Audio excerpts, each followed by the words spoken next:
Hello नमस्कार सभी बच्चों को एक बार फिर से मैं आपका स्वागत करता हूं अपने यूट्यूब चैनल में, जिसका नाम आप लोगों को मालूम ही होगा, टीच ऑल क्लासेस 07। सभी प्रकार की आप लोगों के समक्ष हमारी वीडियो पहुंचती रहेंगी। सिर्फ आप लोगों का सपोर्ट चाहिए, वो बनाए रखिए, ठीक है। अगर वीडियो अच्छा लगे तो लाइक करना और चैनल को सब्सक्राइब करना, और जो पढ़ने लिखने वाले दोस्त हैं उनके पास में ज़रूर शेयर करना।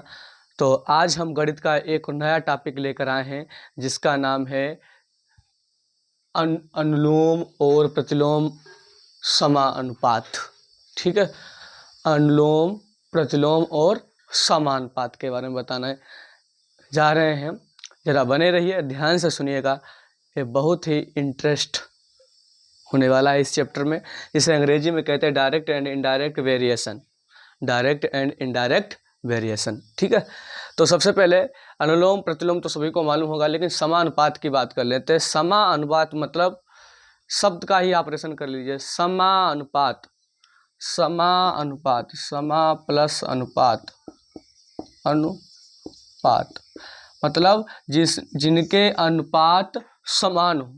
एक के थोड़ी समान हो जाएंगे, कम से कम दो होंगे, तो दोनों के अनुपात समान होते हैं, उन्हें क्या बोलते हैं? समानुपात कहते हैं। एग्जाम्पल के तौर पर हमने लिखा भी है आप लोगों के लिए कि जब दो अनुपात आपस में समान होते हैं तो उन्हें समानुपात कहते हैं। जब दो अनुपात आपस में समान होते हैं उन्हें समानुपात कहते हैं। नहीं समझ में आई? सुनिए और सरल भाषा में। 7 से भाग करना है 28 को, तो काटेगा 7 एक 7, 7 चक्कू 28, तो कितना हो जाएगा? 4 अनुपात में 1 हो जाएगा, ठीक है। 4 अनुपात में कितना हो जाएगा? 1 हो जाएगा। एक तो अनुपात ए आ गया, ठीक। उसके बाद में आपको मालूम होना चाहिए कि अब किससे काटना है? 10 से भाग करना है 40 को, तो 1 0 उड़ा दीजिए इसका, तो 4 अनुपात में 1। अब देखिएगा दोनों का अनुपात समान आ गया है, तो ये क्या हो जाएंगे? समानुपात। समानुपात कैसे हो जाएंगे अनुपात? इनके समान अनुपात हो जाएंगे। तो समानुपात में अब तो कोई दिक्कत नहीं होगी, लेकिन इसके सवाल किस तरीका से लगाएंगे और क्या इसके आगे की प्रक्रिया होगी, वो हमारे बोर्ड पर समझिएगा और बने रहिए लास्ट तक, ठीक है। किसी समानुपात में 4 पद होते हैं। समानुपात जो भी होगा 4 पद होंगे भाई, 2 2 4, तभी तो बनेगा समानुपात। प्रथम और अंतिम पदों की बाह्य पद प्रथम होंगे, ठीक है। प्रथम और अंतिम को बाह्य कहते हैं, मतलब बाहर के, ठीक है। और बीच के दोनों पदों को मध्य कहते हैं। बीच वाले जो पद होंगे उनको क्या बोलेंगे?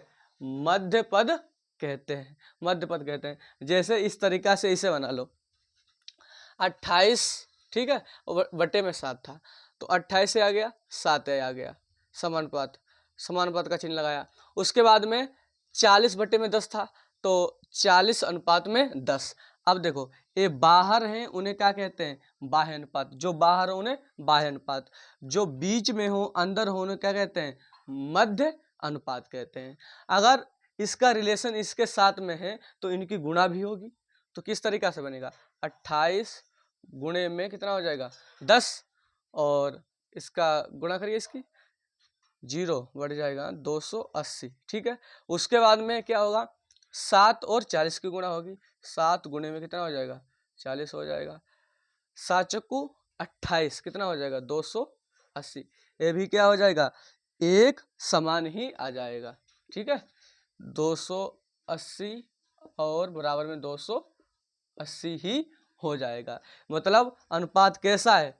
समानुपात है, ठीक है। समान अनुपात हो गए, 280 बराबर 280 हो गए, ठीक है।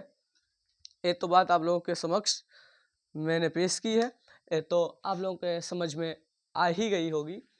तो इस पर एक सवाल देख लेते हैं, तो और ज़्यादा आपके समझ में आ जाएगा, ठीक है। स्क्रीनशॉट कर लीजिए।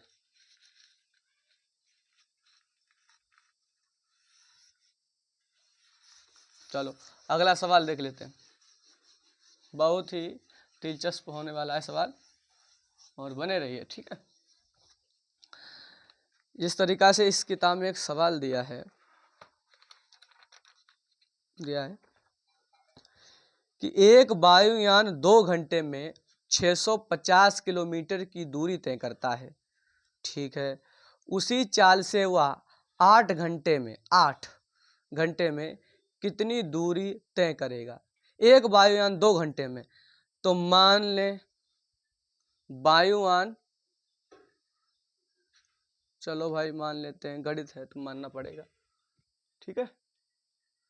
गणित में तो हमें मान के ही काम चलाना होगा, मान के इतने बड़े हो गए। और इनकी भाई बात मान लो, तो एक तरफ लिखेंगे घंटे, एक तरफ लिखेंगे किलोमीटर। तो क्या लिखा है इसमें, पहले लिख दें समय, एक तरफ लिखेंगे और दूसरी तरफ लिखेंगे दूरी। क्या लिखेंगे, दूरी, ठीक है।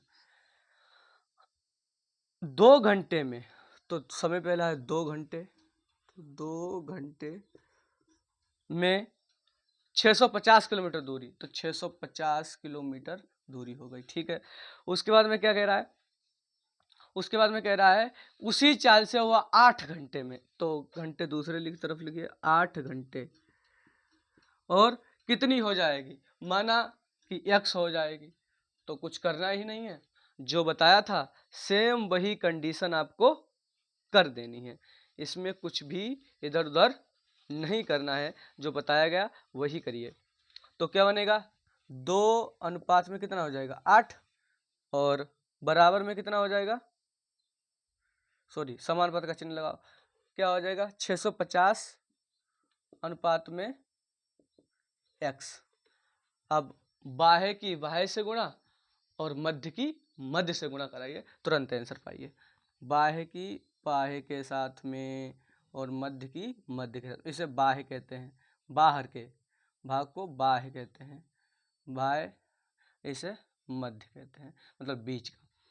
तो कोई दिक्कत नहीं है, गुणा करा लीजिए, उसमें कुछ दिक्कत वाली है नहीं बात। तो 2 गुणे में कितना हो जाएगा x हो जाएगा, और बराबर में कितना हो जाएगा 2 की गुणा x के साथ में, और 8 की गुणा 650 के साथ में, तो 650 गुणे में कितना हो जाएगा 8 हो जाएगा। अब गुणा करिए, 2x हो जाएगा, और इनकी गुणा करो 650 और 8 की गुणा करिए, चलो ऐसे लिखा रहने दो, कोई दिक्कत नहीं, डायरेक्ट सरल कर लेंगे। 650 गुणे में 8, और ax यहाँ लाइए, और 650 गुणे में 8 और बटे में 2 नीचे भेज दीजिए, ठीक है, 2 नीचे भेज दीजिए। चलो ऑपरेशन कर लो इसका, 2 एकम 2, 2 चक्कू 8। अब x बराबर कितना हो जाएगा 650 और गुणे में 4 हो जाएगा। अब गुणा करो, 650 गुणे में 4, तो 0, 4 पंचे 20 का 0, हासिल लगे 2, ठीक है। और 4 छंग 24, 24 2 26, कितने आ जाएंगे, x का मान कितना आ जाएगा, कितना हो जाएगा 2600, कितना हो जाएगा 2600। यही क्या हो जाएगा आपका आंसर हो जाएगा। अब किसी बच्चे को कोई डाउट है, नहीं डाउट है, चलो अगला क्वेश्चन देखेंगे, बने रहिए तब तक हमारे साथ में। दूसरा क्वेश्चन क्या कह रहा है, जरा इसे उतार लीजिए, तब तक हम इसे मिटा दें, स्क्रीनशॉट ले लीजिए। हाँ ठीक है, अगला क्वेश्चन देखो भाई, बहुत ही अच्छा टॉपिक है, इसे एक एक करके समझ लो तो आपके लिए लाभदायक ही होगा। चलो अगला क्वेश्चन क्या बोल रहा है,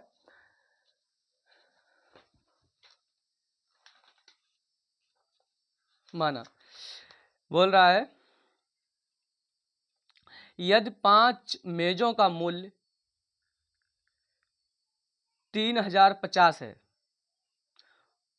हो तो ऐसी 16 मेजों का मूल्य क्या होगा।